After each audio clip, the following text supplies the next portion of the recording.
Students, कैसे हो आप लोग। मैंने इससे पहले चैप्टर 1 डिस्कस कर लिया है, सर्कुलर फ्लो ऑफ इनकम। जो चैप्टर आज मैं डिस्कस करने वाली हूँ वो सेकेंड चैप्टर है मैक्रो इकोनॉमिक्स का, national income and related aggregates. This chapter is important for class 12 students also and net experience के लिए भी इम्पोर्टेंट है, बिकॉज आपने टॉपिक में देखा होगा सबसे पहले नेशनल इनकम का टॉपिक दिया हुआ है। तो मैं बेसिक से हाई लेवल तक डिस्कस करूंगी, सब कुछ डिस्कस करूंगी। And this is a complicated chapter and it is considered to be one of the most difficult chapters of macroeconomics. So please मैं हर एक टॉपिक को अच्छे से डिस्कस करूंगी, अच्छे से इस टॉपिक को ध्यान देकर सुनो और अच्छे से समझो और नोट्स बनाते जाओ। तो सबसे पहला जो टॉपिक है वो है इकोनॉमिक टेरिटरी। इकोनॉमिक टेरिटरी क्या होता है? It is the geographical territory administered by a government,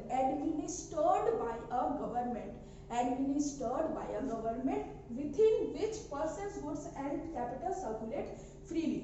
ये जो सबसे important point है वो है administered by a government. ये एक geographical territory है जो within India और outside India कहीं पर भी रह सकती है।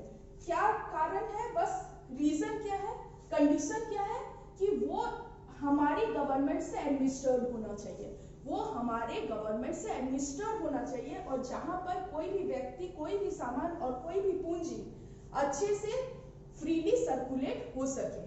अच्छा, those parts of the political frontiers of a country where the government of that country does not enjoy the above freedom does not belong to economic territory. कोई भी political frontier of our country जहां पर government का उसके ऊपर कोई अधिकार नहीं है, गवर्नमेंट उसको एडमिनिस्टर नहीं कर रही है, तो वो हमारी इकोनॉमिक टेरिटरी में नहीं इंक्लूड होगी। कोई भी ज्योग्राफिकल टेरिटरी जिसको किसी भी कंट्री का गवर्नमेंट अगर एडमिनिस्टर कर रहा है तो वो उस कंट्री का क्या होगा? इकोनॉमिक टेरिटरी होगा। देखो अभी एग्जांपल्स दूंगी तो और examples of economic territory: political frontiers including territorial waters and air space. territorial waters और air space कौन गवर्नमेंट करता है, कौन एडमिनिस्टर करता है? गवर्नमेंट करता है, तो ये क्या हो जाएगा? इकोनॉमिक टेरिटरी हो जाएगा। embassies, military bases etc of the country located abroad. मैंने पहले ही बोला था कि या तो वो हमारे कंट्री में हो या तो वो अब्रॉड हो, लेकिन कंडीशन बस ये होना चाहिए कि वो जो टेरिटरी है वो कौन एडमिनिस्टर करना चाहिए? हमारे कंट्री का गवर्नमेंट उसको एडमिनिस्टर करना चाहिए, तो वो क्या हो जाएगा? इकोनॉमिक टेरिटरी हो जाएगा। देखो अब एक वर्ड तुम लोग देख रहे होगे, एम्बेसीज। एम्बेसी का मतलब क्या होता है? An ambassador diplomat who represents her own country in a foreign country lives and works in an embassy. Embassy ऐसा होता है जो किसी फॉरेन कंट्री में बिल्टअप होता है और ट्रेवलर्स को हेल्प करता है with travel documents and etcetera. मान लो हमारा इंडियन एम्बेसी दूसरे फॉरेन कंट्रीज में है, वो क्या वर्क करती है कि अगर कोई भी ट्रैवलर हमारे इंडिया से वहां जा रही है तो उनको कोई भी डॉक्यूमेंट से रिलेटेड प्रॉब्लम होगा या क्वेरी होगा तो वो कहां पर जाएगा? इंडियन एम्बेसी में जाएगा। अब देखो इंडियन एम्बेसी इन अमेरिका, ये हमारा इकोनॉमिक टेरिटरी होगा कि नहीं? जरूर होगा। हमको प्लेस नहीं देखना है, हमें प्लेस नहीं देखना है कि कौन से प्लेस में एग्जिस्ट करता है, हमें बस ये देखना है कि वो हमारे गवर्नमेंट के द्वारा एडमिनिस्टर्ड है या नहीं है। इंडियन एम्बेसी मतलब कौन एडमिनिस्टर कर रहा है? इंडियन गवर्नमेंट कर रहा है, so it is a part of economic territory. और अगर यूएस एम्बेसी हमारे इंडिया में लोकेटेड है तो क्या वो इकोनॉमिक टेरिटरी होगी? नहीं होगी, क्योंकि उसको कौन एडमिनिस्टर करेगा? यूएस गवर्नमेंट एडमिनिस्टर करेगा। तो हमें कौन सा कंडीशन फुलफिल करवाना है? कहीं पर भी हो, इंडिया में हो, फॉरेन में हो, कोई भी ज्योग्राफिकल टेरिटरी अगर इंडियन गवर्नमेंट एडमिनिस्टर कर रही है तो वो हमारी इकोनॉमिक टेरिटरी होगी, वरना नहीं होगी। The next topic which is very important is resident, citizen, national product, domestic product. Resident क्या होता है? In simple language, कोई भी पर्सन एक कंट्री में अगर रहता है तो उसको उस कंट्री का क्या बोलते हैं? रेसिडेंट बोलते हैं। In economical terms, It refers to a person whose center of economic interest lies in the economic territory of the country in which he lives. Centre of economic interest मतलब उसका काम कहाँ पर लाई होना चाहिए, किसी भी कंट्री में जहां पर वो रह रहा है उसके इकोनॉमिक टेरिटरी में लाई करना चाहिए, ठीक है। और सिटीजन क्या होता है? Citizenship is a legal concept based on the place of birth of the person. अगर कोई इंसान फॉरेन में रह रहा है तो वो फॉरेन का क्या हो जाएगा? रेसिडेंट हो जाएगा। और अगर उसने इंडिया में जन्म लिया है तो वो इंडिया का क्या हो जाएगा? सिटीजन हो जाएगा। सिटीजनशिप प्लेस ऑफ बर्थ से डिसाइड होता है और रेसिडेंट प्लेस जहां पर वो काम कर रहा है या जहां पर वो रहता है उससे डिसाइड होता है। Okay, now national product, very important. It includes production activities of residents irrespective of whether they are performed within the economic territory or outside it. National product वो सारे production activities होते हैं जो सिर्फ residents से perform किए जाते हैं irrespective of the way, कहाँ पर? या तो economic territory में produce हो या तो non economic territory में produce हो।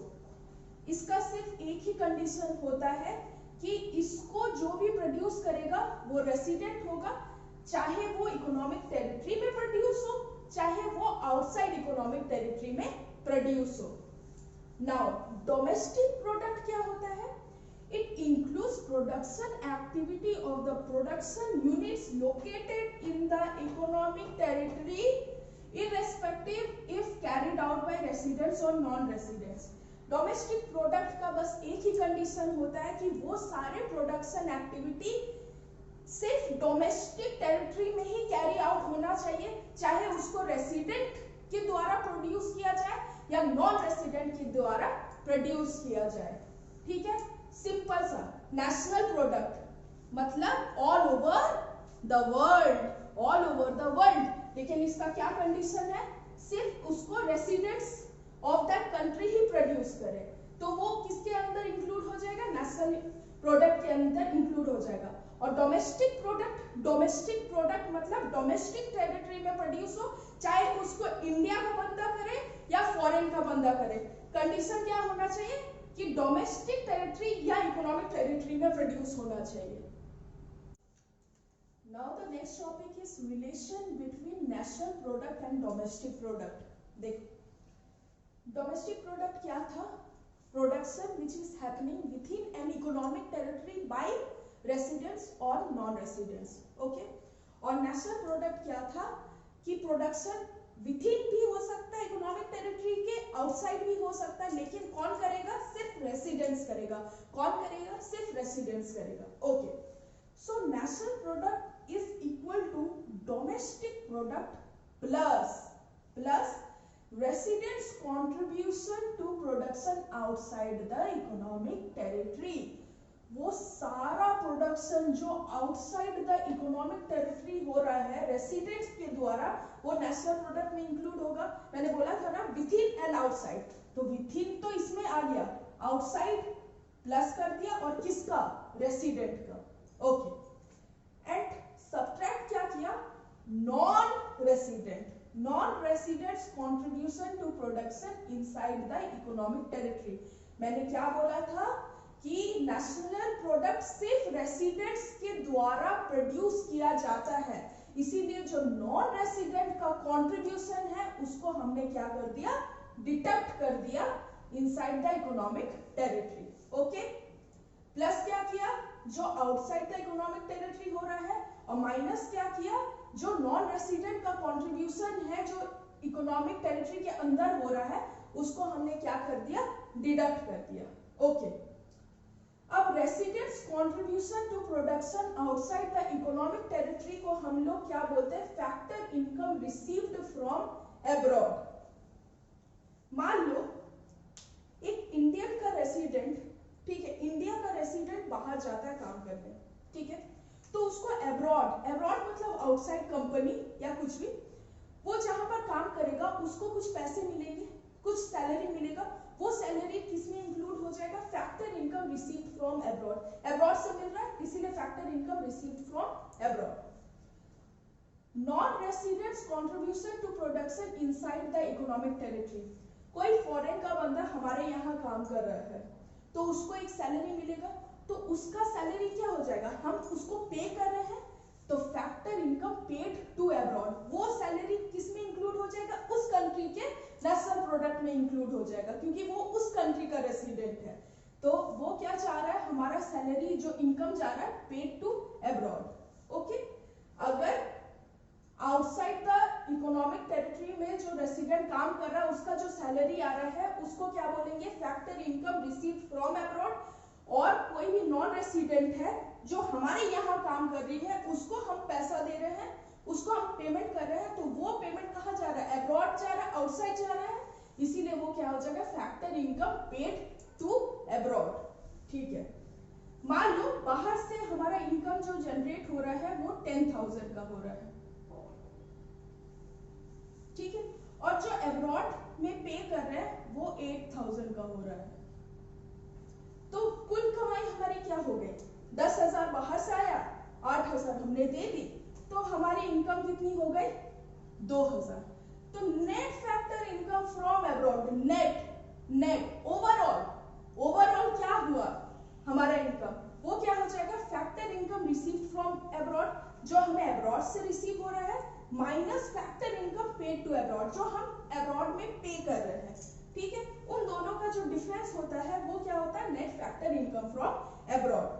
तो नेशनल प्रोडक्ट क्या हो जाएगा, domestic product plus net factor income from abroad. Okay, clear ना, यहां से देखो ये रेसिडेंट वाला क्या हो जाएगा, factor income receive from abroad, non resident वाला क्या हो जाएगा, factor income paid to abroad. इसके जगह और इन दोनों का डिफरेंस क्या हो जाएगा, net factor income from abroad. तो इतना सारा लिखने से अच्छा क्या है, डायरेक्ट हमने क्या लिख दिया, national product is equal to domestic product plus net factor income from abroad. Three sectors where production takes place in an economic territory.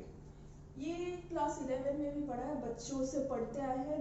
3 sector जहां पर प्रोडक्शन अकर करती है वो क्या क्या है, primary sector, secondary sector, tertiary sector.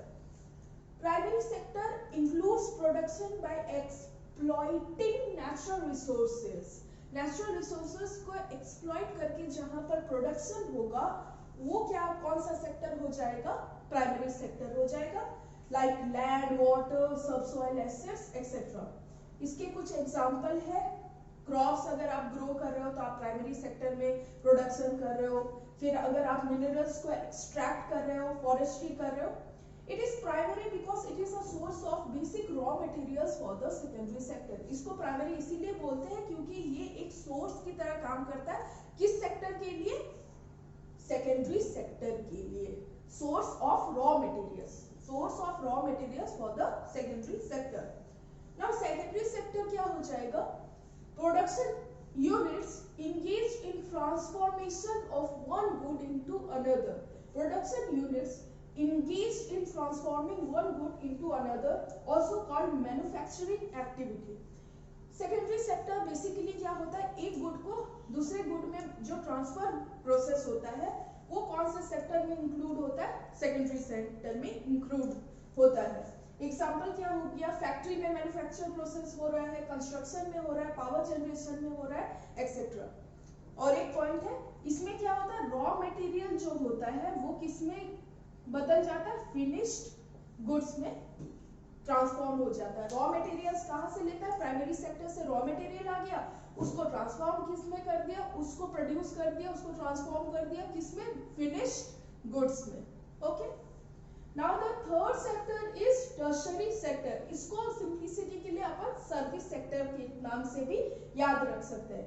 Engage in producing services, service बहुत तरीके की होती है, अभी मैं जो आप लोगों को पढ़ा रही हूँ ये कौन सा सर्विस है, एजुकेशन सर्विस, ओके, फिर ट्रांसपोर्ट सर्विस, फिर trade service, hotels, restaurants etcetera. कोई भी सर्विस होगा वो कौन से सेक्टर में इंक्लूड होगा, टर्शरी सेक्टर, सेकेंडरी सेक्टर में क्या होता है, एक गुड से दूसरे गुड में ट्रांसफॉर्मेशन होता है।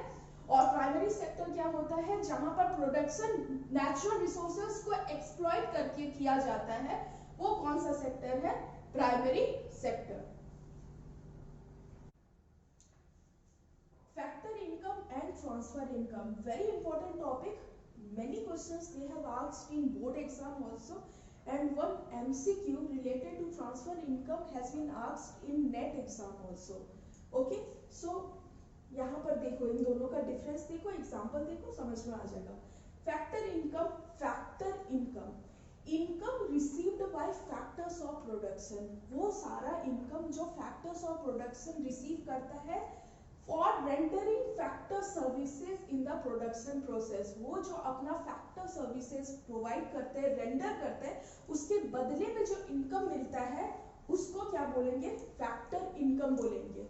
इसके प्रीवियस लेसन में मैंने क्या बताया था, factor of production, there are 4 factors of production. So factors of production, land, labour, capital and entrepreneur. Land से फैक्टर इनकम क्या मिलता है, अगर आप अपनी जमीन किसी को प्रोवाइड करोगे तो उसके बदले में आपको क्या मिलेगी, रेंट मिलेगी, तो वो लैंड के लिए क्या हो जाएगा, फैक्टर इनकम हो जाएगा। लेबर, अगर आप किसी को हायर करोगे तो उसको आप वेज दोगे या सैलरी दोगे, तो लेबर के लिए फैक्टर इनकम क्या हो जाएगा, वेज। कैपिटल के लिए क्या हो जाएगा, इंटरेस्ट, और एंटरप्रेन्योर के लिए क्या हो जाएगा, profit. Okay, factor income is included in the national income, factor income जो है वो नेशनल इनकम में इंक्लूड होता है। क्यों, क्योंकि ये प्रोडक्शन के बदले में इनकम मिल रहा है, प्रोडक्शन प्रोसेस में एक रेंडर कर रहा है फैक्टर सर्विसेज, उसके बदले में इनकम जनरेट हो रहा है, इसीलिए ये क्या हो जाएगा, फैक्टर इनकम नेशनल इनकम में इंक्लूड होता है। नेशनल इनकम मतलब वो सारा इनकम जो जनरेट होता है by the production process. Okay, transfer income क्या होता है, it refers to income received without rendering any productive service in return. आपको फ्री पॉकेट में अगर पैसा मिल रहा है, आप किसी जगह जाके काम नहीं कर रहे और आपको पैसा मिल जा रहा है, तो वो आपके लिए क्या हो जाएगा, ट्रांसफर इनकम हो जाएगा।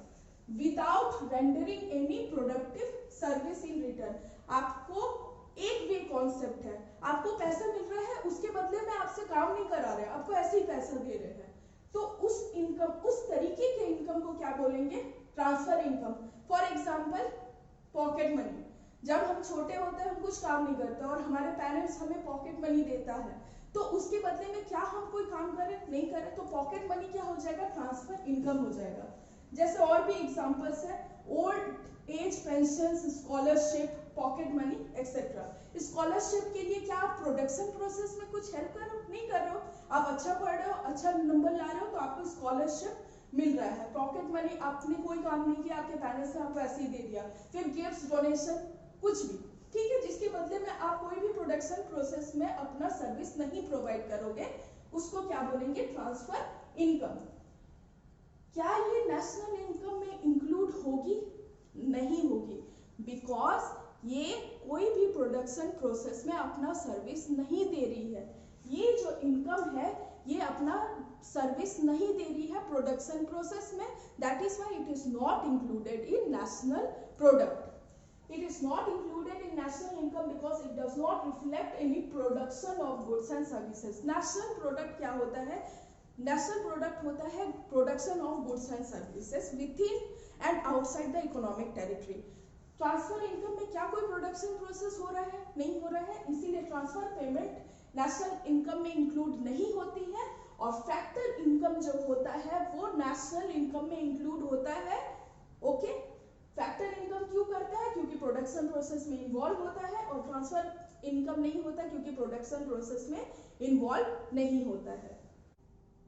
नेशनल इनकम और एनएनपीएफसी। अब एनएनपीएफसी क्या है, कौन सी चिड़िया का नाम है, we will discuss the abbreviations in detail. Okay, so NNPFC, अभी के लिए एनएनपीएफसी को एन से हम नेट बोल देंगे, एनपी से हम नेशनल प्रोडक्ट बोल देंगे, एफसी से हम फैक्टर कॉस्ट बोल देंगे।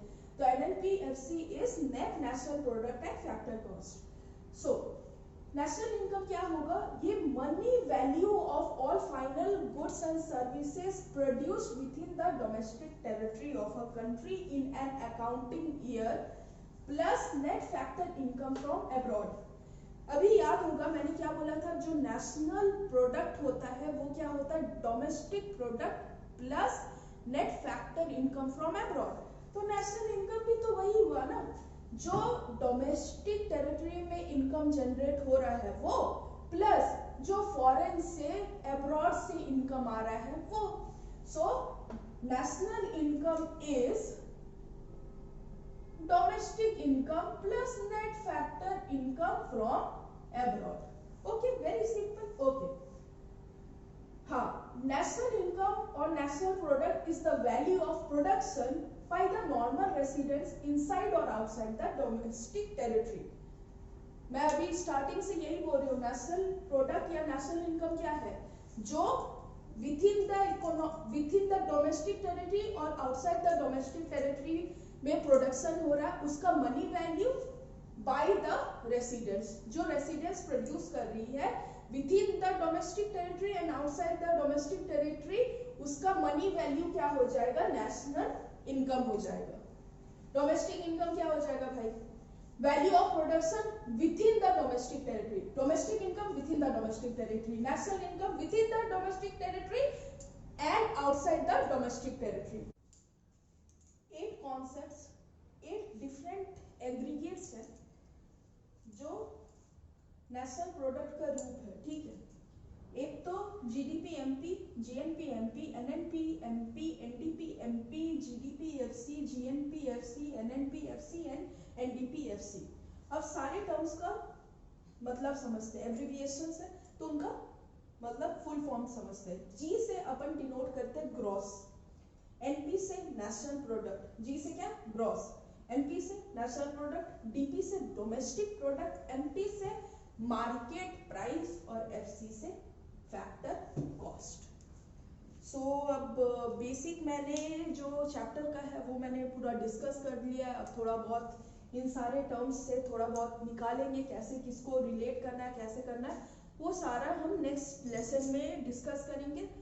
सो guys, if you like my video then please do like, press the like button and please subscribe my channel and please share it with your friends who are going to appear in board exam and net aspirants also, and please do motivate me and by subscribing my channel because many more new exciting videos are coming in your way. So thank you, see you guys, bye.